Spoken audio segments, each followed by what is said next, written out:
Welcome to the Wooper Club League Season 18, Week 6 Power Rankings. We've got a little bit of a shakeup going on up there at the top. Some really great matches this week. What all happened in our three-quarters mark of the season? I'm your host, IllLogic. I'm the coach of the Buffalo Bouffalant, and as always, I'm joined by my co-host, SteveChuck, coach of the Waterdeep Wobbuffets. Hey, everybody. Let's talk about a couple of trades that we have. A couple somewhat small transactions that are looking to improve some fringe playoff teams here, or perhaps even playoff teams overall. We'll get to that in a little bit. The Wooper Boopers trading one Psychic type out for another, dropping the Deoxys defense, and in comes Mew. Steve, I love the Deoxys defense. It's super bulky, the access to teleport, but Mew is the ultimate versatile Pokemon, so why not?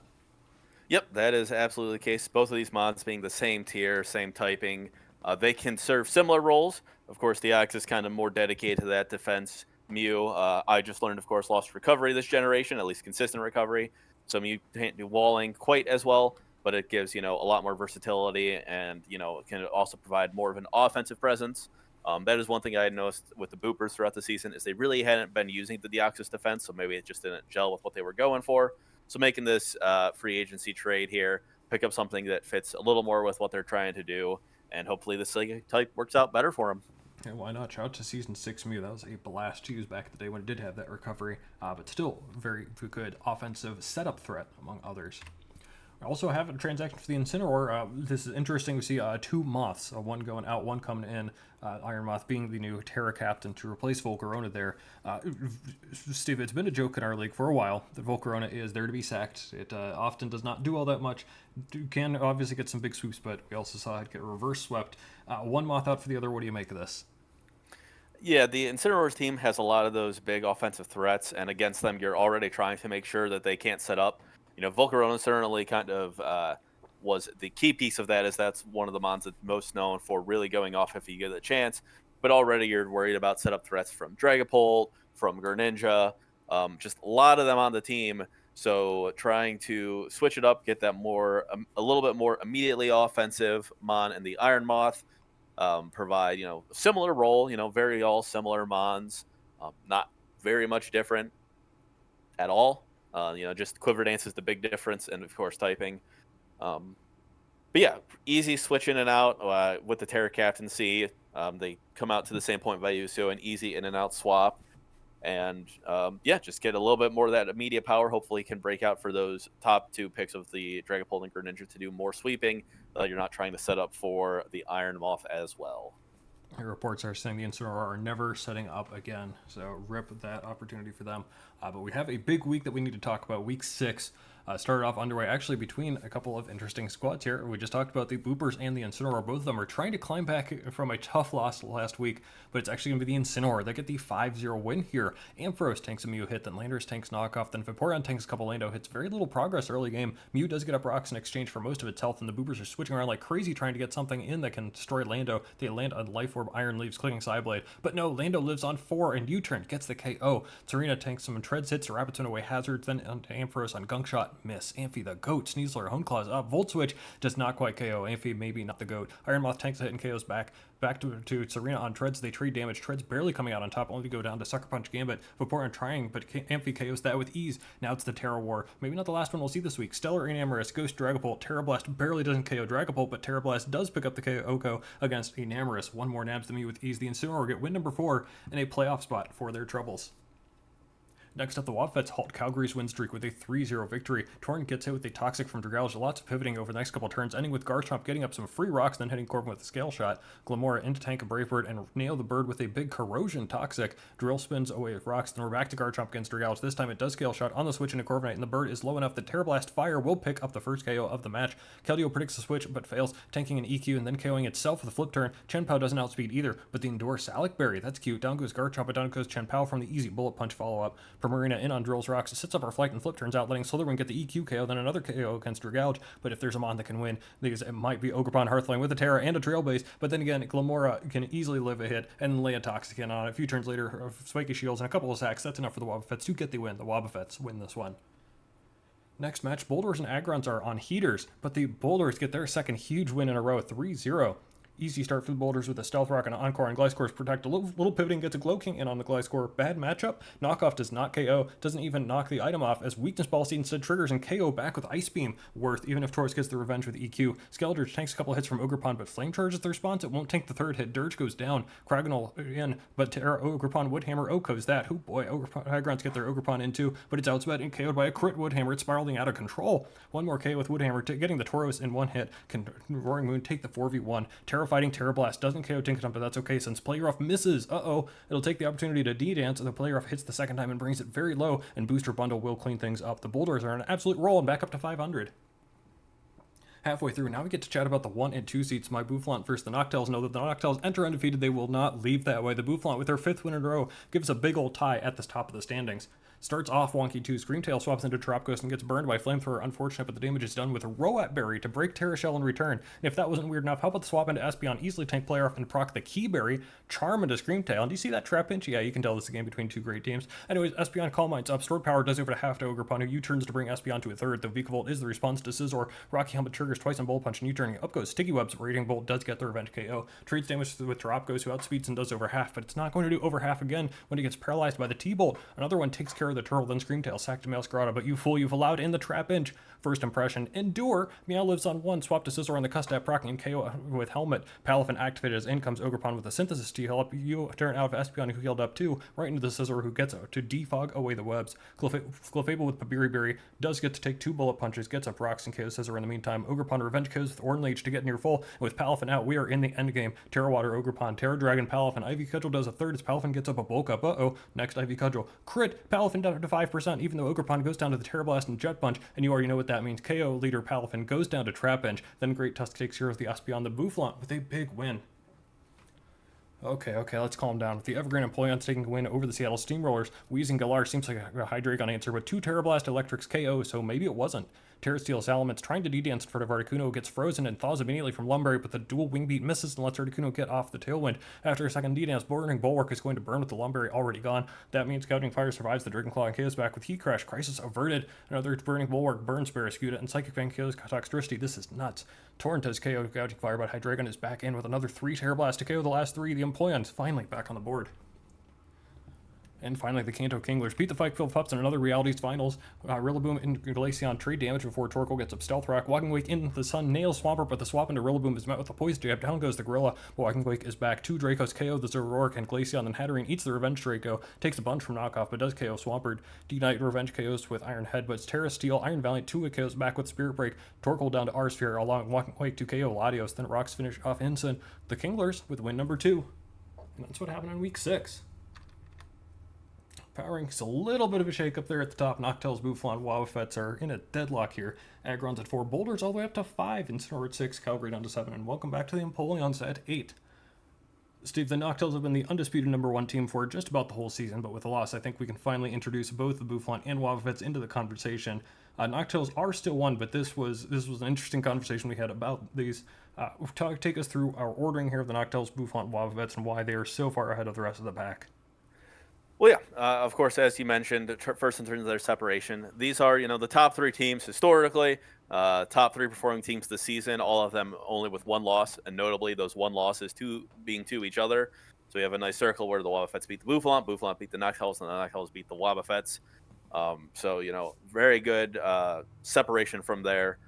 Certainly establishing the 3 of us as the top here. And once you know it's 2 of us, so maybe we're a little biased in that, but maybe not. Certainly the play seems to back it up so far this season. In terms of the ordering we have right now, it came down to looking at, how difficult everyone's schedule was / what is remaining and, where they are given that. So we felt the Noctowls had one of the easier schedules remaining for the rest of the season. And as such, thought it was appropriate to put them up here at the 1 still, that being the biggest differential. We decided to move the Bouffalant up over the Wobbuffets due to a couple reasons. One of them being that the Bouffalant are now on a 5-game win streak, so a lot of momentum there. The other item being that their remaining schedule is similar to the Wobbuffets, but slightly more difficult. Notably, of the teams below, the Wobbuffets play the 4 and 5, and the Bouffalant play the 6 and 7. And while the Noctowls play teams that are not listed on the power rankings. So all in all, it really came down to just the strength of the remaining schedule. All these teams are very close in our eyes. and it'll be exciting to see in playoffs how we all pair up against each other, and if there's any exciting quarters or semis or finals matches from it. Absolutely should be. It should be the 1, 2, and 3. Maybe that's putting a little more pressure to get the 1 seed to avoid a potential semifinal matchup against the other one. There's just the Noctowls have already had such a tough schedule that they've been through. Even if they lose one of them, they've beaten the 3, 4, and 5. They've looked pretty good doing so. They've even beat the 6. That's right. Wow. Noctowls tough schedule so far, and they've come through 5 and 1. Good enough reason to leave them up top. It still sucks too to move the Wobbuffets down after being a good Corviknight team, but we'll get to that in just a moment. Next grouping here, Agrons have fallen from grace. They are still at 4, but we don't really consider them, I think, a part of the top 4 anymore. It's just the top 3, and they're now in the next group down. Agrons, Boldores, maybe the next grouping. I could argue Incineroar should be in there too, maybe even Corviknight. It's a little bit of a mess here of pick your poison for which of these teams you think could potentially compete with the top 3. And here's the ordering we have them right now. Yeah, so we have the Agrons and Boulders a little bit above the others in our minds. Notably, this past week we just saw that the Boldores beat the Agrons. However, it didn't quite feel right for the Boulders to rise quite so fast to get all the way up to that 4 spot. Especially, given their hot and cold nature, they do have a couple of hot weeks that maybe they are right now the 4th best team, but that general consistency from the Agrons was enough to keep them there in our eyes. Going then down a little further, the Incineroar, despite getting a win against the Boopers, are fallen off of the rankings, so that's not looking as impressive as it once would have. And otherwise, for the Incineroar, and most of the teams in here, we're just kind of missing that marquee win, which is a little difficult when the top 3 teams have only lost to each other, and the wins against each other we don't seem to value them much. But yeah, the Incineroar have lost to the Agrons. That's one of the teams here, but they've beat Calgary. So, a little bit in that grouping, but nothing much. And then, of course, Calgary here at 7. They lost to the Wobbuffets, dropping them down some. But Calgary is another team where we're just kind of looking for that marquee win a little bit more than the others even. Early on, they lost to the Boopers. They lost to the Incineroar. They do have a win over the Boulders before they were quite so hot. But, that's where that hot and cold comes in, as well as, is this just a coin flip between all these teams when they meet? So we'll see. Calgary also does have their revamped team, and with the revamped team, they were looking good at first, but after this week, not as good. So it's a question. It was a tougher opponent, so we'll certainly have to see what we think of there. But yeah, in general, these 4 teams are in general pretty close. Maybe a little separation, 4 and 5 above these 6 and 7, but it's tight, and that will certainly shake up week to week depending on how these last couple of weeks go. Mentioned how important it might be to rise to the top of those top 3. Hey, if 2 of these teams can get the 4 or 5 and have to play each other instead of one of those top 3, that'd be a big deal. So very important for these teams to stay hot if possible.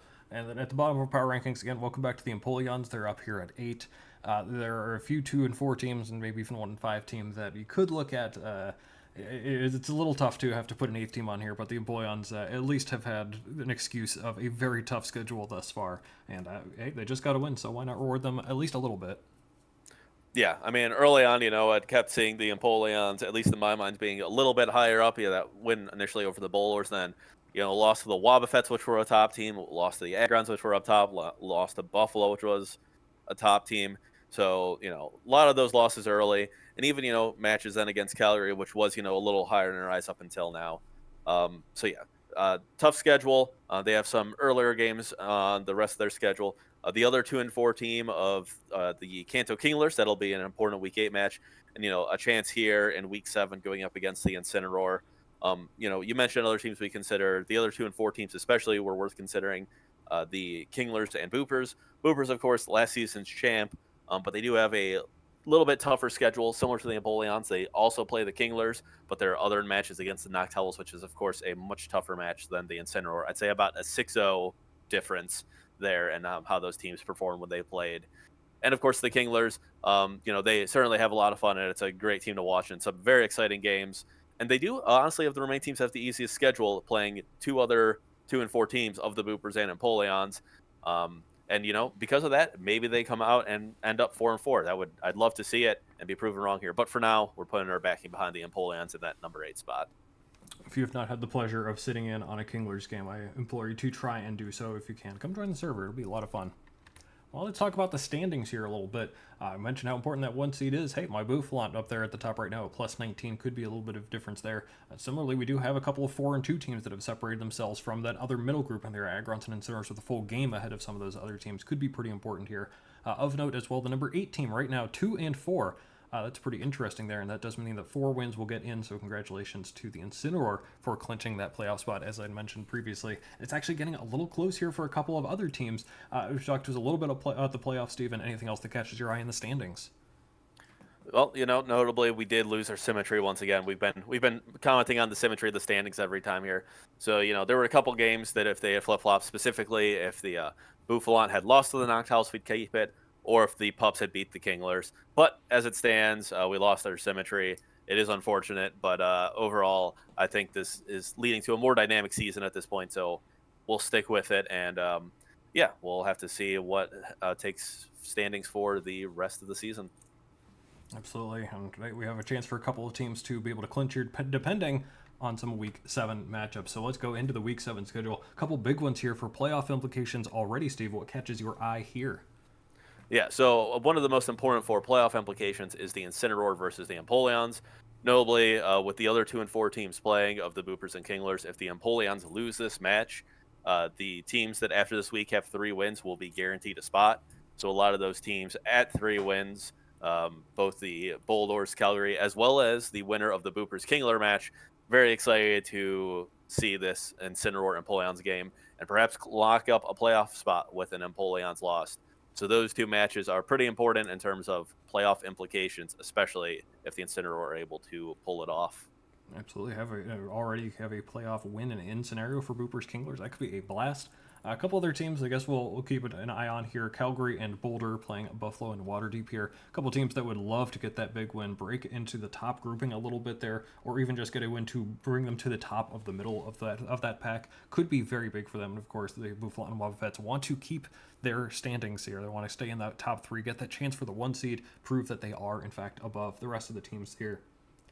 So that's going to do it for us. Join us next time for Week 7, where the playoff picture is going to come almost fully into view. We are coming to the end of the regular season very soon. You're not going to want to miss what happens next time. So we'll see you there.